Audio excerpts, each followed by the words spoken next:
امریکا په افغانستان کې خپلو همکارانو ته د ویزو په شمېر کې زیاتوالی راولي.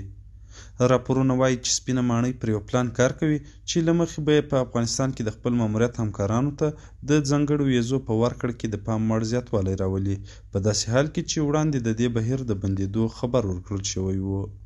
د متحده ایالاتو د ولسمشر جو بایډن اداره د استازو په جرګه کې له جمهوریت پالو وکیلانو یوې موافقې ته رسېدلې چې له مخې هغو افغانانو لپاره چې په افغانستان کې د امریکا له پوځي ماموریت سره یې مرسته کړې وي په متحده ایالتونو د ژوند کولو او ویزو په شمېر کې زیاتوالی راسي. تمه ده چې را روانه اګست میاشت کې له افغانستانه د امریکایي ځواکونو د وتلو د نیټې تر کلیزې پورې د هغو کسانو شمېر 18,500 تنو ته ورسیږي چې کانګرس د پرېکړې له مخې د مهاجرت د ځانګړو ویزو یا SIV مستحق بلل شوي وو. د استازو جرګې د بهرنیو اړیکو د کمیټې مشر جمهوریت پال مایک مکال پرون وویل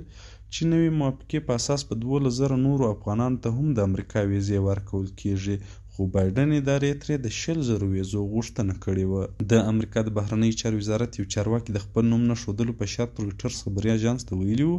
چې تر 80,000 پورې افغانانو د امریکا د ویزو غوښتنه کړې چې ډیری یې د متحده ایالاتو پر شرایطو برابر دي. سپینې ماڼۍ په داسې حال کې د خپل افغان همکارانو لپاره د ځانګړو ویزو په شمېر کې د زیاتوالي خبر ورکوي چې تر دې وړاندې یې ویلي وو چې د افغانستان، اوکراین او ځینو نورو هیوادونو لپاره به د SIV ویزو لړۍ ودروي.